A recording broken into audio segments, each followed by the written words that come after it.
안녕하세요. 윌리엄 리입니다. 한국 엘리트들 사이에 만연된 중2병 플러스 공산주의. 네, 두 번째 시간입니다. 두 번째면서 마지막이죠. 어제에 이어서 이틀째 이 이야기로 가고 있습니다. 어제 동영상 못 보신 분들은 그거부터 보시고 이 동영상을 보시기 바랍니다. 어제도 말씀드렸지만 이건 저로서도 하기 싫은 이야기입니다. 당연히 여러분들도 듣기 즐거운 이야기는 아닙니다. 그러나 이를 들추지 않으면 이 상황이 지나가더라도, 지금 상황이요, 지금의 위기 상황이 지나가더라도 지속적으로 사회를 불안하게 만드는 요소가 불안하게 만드는 게 아니라 또 이제 멸망할 수 있는 요소가 되는 거예요. 그러니까 한마디로 배가 구멍을 막는다고 그래서 끝난 게 아니에요. 다시 구멍이 뚫릴 만한 위험성 가지고 계속 가는 거가 되는 거예요. 그러면 이제 구멍이 계속 뚫리다 땜빵 하다가 어느 구멍은 너무 커가지고 못 메우고 그냥 배가 침몰하는 겁니다. 거의 그런 식이 되는 거니까 이 요소를 갖다 확실히 인식을 하고 가야 됩니다. 그런데 어제 이야기 있기 전에 이제 인공혈관 생산업체 고사 천사 회사더군요. 제가 웬만하면 이제 회사 앞에다 천사라는 말을 안 붙여요. 정말 이 정도로 참아도 되는가 할 정도로 참을 만큼 참다가 철수한 거더군요. 이거 나쁘게 말하면 주주들에 대한 배임일 수도 있어요. 회사의 존립 목적은 주주들의 이익을 극대화시키는 것에 있는 거거든요.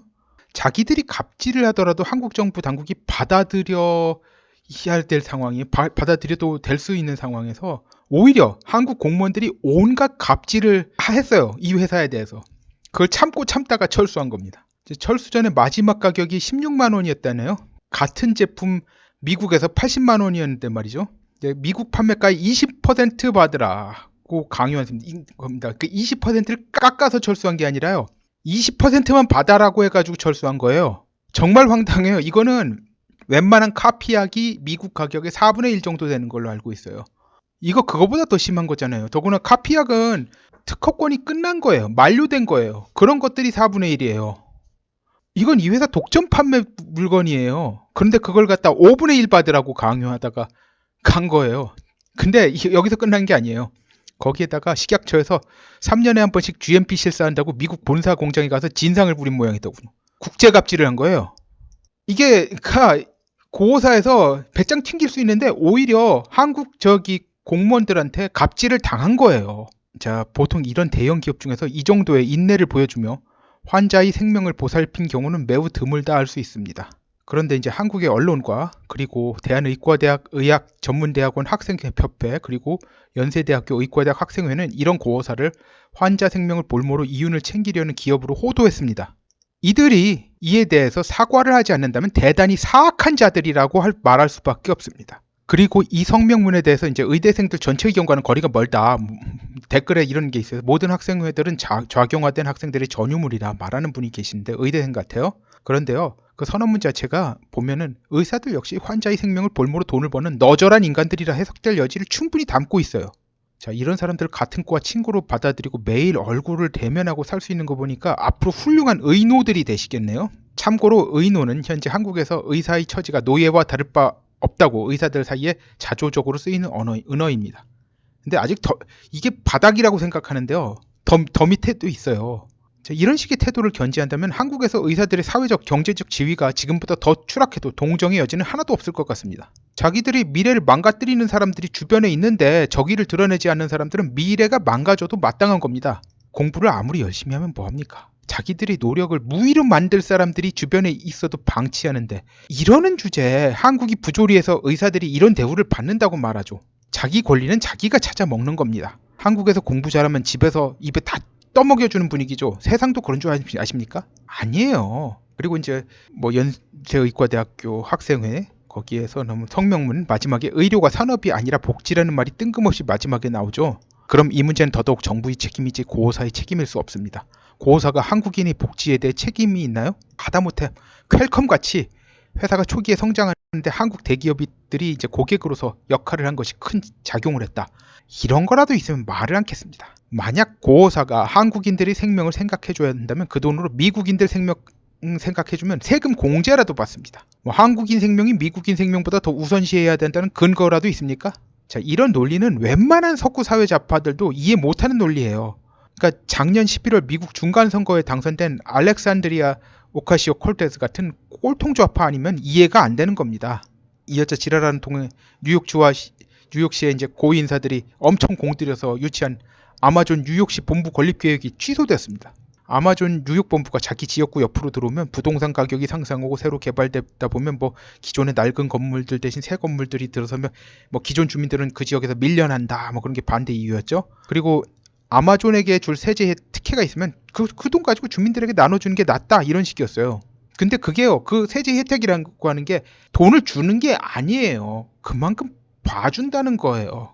그러니까 이미 있는 돈이 아니라고요. 아마존 회장 제프 베조스는 워싱턴 포스트 사주면서 트럼프하고도 좀 각을 세우는 사람입니다. 뭐 CNN 테드 터너 정도는 아니지만 이 사람은 좀 그것에 좀 소심해요. 그렇지만 여전히 각을 세우는 사람이긴 마찬가지예요. 그런데도 그러니까 부자지만 이제 좌파적인 이해심이 좀 있는 사람이죠. 뭐 그럼 제프 베조스도 결국은 아마존 뉴욕 본부 건설 계획을 백지화했습니다. 알렉산드리아 오카시오 코르테스 AOC라고 불리는데 AOC가 아마존 반대 운동하면서 정작 아마존 스토어에선 쇼핑을 많이 한다고 그래요. 저기 워싱턴 DC에 아마존 스토어가 있대요. 저는 이런 꼴통 좌파적인 정신 상태를 중이병과 공산주의와 결합되었다 해서 중공병이라고 명명하겠습니다. 이런 중공병 환자들의 특징은 자신들의 이런 공산주의 논리가 자기 돈에는 적용되지 않는다는 점이에요. 중공병이 심화되면 세상에서 이제 전혀 이해하지 않는 자기의 논리가 세상에서 통할 것이라는 망상에 빠지게 됩니다. 이번에 이제 한국의 복지부 장관 방능훈가, 네 그렇죠. 이 사람이 고사의 인공혈관 문제를 WHO는 월드 헬스 오가나이제이션 세계 보건기구입니다. 가져가겠다는 개헛소리를 했죠. 그걸 WHO에서 거론하면요, 세계적인 비웃음을 받을 수 있는 게 아니라 받을 일이에요. 한국 정도로 사는 나라가 거지 근성이 가득하고 나서 전 세계 국가대표들로부터 비웃음을 살 일이에요. 사실 한국인 지식인들 사이에 만연된 공산주의적 사고는 이 공산주의보다는 거지 근성이라는 표현이 오히려 더 적당할 듯합니다. 한국의 공산주의자들은 빨갱이란 말도 아까워요. 빨갱이는 그래도 자기 그 삶을 붉은 사상의 바다에 던져서 치열하게 살겠다는 그 생각이 있는 사람들에게는 어울리는 말입니다. 이런 식의 중공병 환자들이 이제 한국에 많다 보니까 문제가 생겨요. 박근혜 정부의 경제 정책은 많은 면에서 좌파적이었어요. 그 때문에 이제 중소상공인들이 원성이 가득했죠. 박근혜는 국민들이 바라는 바를 그대로 한 겁니다. 근데 국민들의 거지 근성에도 눈높이 맞추고 재정 건전성도 추구하려다 보니까 모든 게 좀 어정쩡하게 되었고, 그러니까 미흡하게 보이는 부분이 생길 수밖에 없었습니다. 그런데 그 중소상공인 다수가 문재인 찍었습니다. 웃긴 일 아닌가요? 좌파 정책 때문에 힘들어졌는데 더 좌파적인 인물을 대통령으로 뽑는다는 건 말이죠. 이해가 안 되잖아요. 근데요, 이러다 보니까 문재인하고 이해찬 같은 자들은 착각할 수밖에 없어요. 사람들을 더 괴롭히고 못 살게 만들면 더욱더 좌파적인 정책을 선호할 것이라고. 그러면 이제 그러다 보면 자기들 좌파 옆에 뭐 없거든. 뭐 정의당 뭐 그런데 어차피 그 부속 정당이니까. 그러다 보면 자기네들이 계속 집권할 수 있다 그렇게 착각하는 거예요. 그러니까 문재인이 사람들 달래가면서 소득 주도 성장을 밀어붙이는 거예요. 사람들을 못 살게 만들어야 되니까, 못 살게 만들고 더 가난하게 만들어야 되니까, 그래야지 자기네들이 계속 집권할 수 있다고 생각하는 거예요. 그러면 이제 못 살면 못 살수록 더 좌파적인 정책을 갖다 선호할 것이다. 물론 이는 이명박의 747 정책의 부작용일 수도 있어요. 너무 과한 기대를 줬어요 그때 당시에 747 정책. 근데 이제 2008년 서프라임 몰기지 사태로 인해서 세계 경제 침체로 인해서 이 허무맹랑한 747 정책, 근데 이건 더 허무맹랑하게 됐어요. 그리고 이제 747 정책을 제대로 추구하려면 민주노총을 없애야 되는 거예요. 자, 민주노총으로 인해서 국가 경쟁력 약화가 없었으면요, 한국 지금 1인당 GDP가 25% 더해졌을 거예요. 지금은 3만 불 좀 넘는데요, 4만 불 넘는 수준까지 될 수가 있었어요. 이 민주노총 때문에 그래요. 근데 이걸 못 하잖아요. 이명박이 747이 실패한 건 그가 보다 과감히 우파적 정책을 펴지 않았기 때문에 그래요. 민주노총하고 각을 못 세웠어요. 뭐 어차피 뭐 광우병 때 한 번 뒤고 그랬으니까 이 사람들이 그 후부터는 적당히 가자, 뭐 그렇게 간 거예요. 바다에서 조난당했을 때 가장 중요한 원칙은 아무리 목이 말라도 바닷물을 마시지 말라는 거예요. 바닷물을 마시면 갈증이 더 심해지고, 그럼 바닷물을 더 마시게 되고, 이것이 이제 반복되게 되죠. 계속 더 마시다 보면 이제 미네랄 불균형으로 인해서 심장이 정지한다고 합니다. 그러니까 바로 죽는 거예요. 바닷물을 갖다 마시는 순간부터 해가지고 죽을 때까지 순간이 굉장히 짧아요. 바로 죽는 거예요. 바로. 조난당했을 때는 아무리 목이 말라도 비가 올 때까지 기다려야지 바닷물을 마시면 바로 죽는다는 거예요. 비가 올 것 같지 않아도 기다려야 되는 거예요. 바닷물 마시는 님, 기다리다 죽는 한이 있더라도 기다려야 되는 거예요. 기다리다 죽는 한이 있더라도 기다려야지 살 확률이 조금이라도 있는 거예요. 그걸 갖다 안 기다리면 꼭 바닷물을 마시면 살 확률은 0%가 되는 거예요. 자, 이제는 우파적 정책을 통해서만 얻을 수 있는 것을 더 좌파적 정책을 통해 얻을 수 있다고 믿어서 이거 마치 그 바닷물을 마신 조난객 같은 처지가 되는 거 여기서 이제 그만둬야 됩니다. 여기서 멈춰야 합니다. 이걸 못하면요 지금의 문제가 해결된 뒤라도 계속 위태롭게 가는 거예요. 뭐 구멍 하나 메워도 다시 한번 큰 구멍 뚫릴 수 있고 언젠간 더 큰 구멍 뚫려서 더 이상 이제 안 된다. 그럼 그냥 침몰하는 거예요. 뭐 지금도 이미 침몰 위기지만 지금 위기 넘기더라도 나중에 또 더 큰 위기가 온다는 거죠. 언제라도 목마르면 바닷물 바로 마시는 이게 한국 사람들의 습성이에요. 이 습성에서 벗어나지 못하면요 이 위기 벗어나도 다른 죽을 위기 더 큰 위기가 닥쳐온 거예요. 마지막으로 이제 나경원이 비례대표 없애고 국회의석 270석으로 줄이자는 거 이것 때문에 사람들이 많이 환호하는데요. 이거 내각 책임제 개헌으로 가려는 수작이랍니다. 보면 몰라요? 나경원이 어떤 사람이에요? 여태까지 봐왔잖아요. 나경원 그런 거 보고 박수친 분들은 조원진 지지자들 보고 바보구나 좀비구나 하면 안 되는 거예요. 왜냐? 조원진이 한 건요 중국에서 했던 거 뭐 황병태와의 관계 뭐 그런 거부터 그런 거는요 정보를 갖다 이렇게 그 구글 힘을 갖다 열심히 해서 막 찾아봐야지 나와요 그런 것들은. 근데 나경원은요 여태까지 그런 거 할 것 없이 저 하한에게 선봉장이고 정치권 내에서 홍석현 꼬봉 넘버원이에요. 자 겉으로 화신심을 사는 맹렬한 행동을 하면서 뒤에선 지들 속셈이 따로 있는 정치꾼들이라는 게 지금까지 내력을 보면 다 나오는 건데 이제 와서 박수 친다는 게 참 그래요.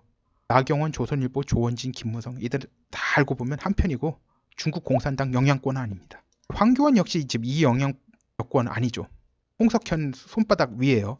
이 사람이 과연 이 영향력에서 벗어날 수 있을지 회의적입니다.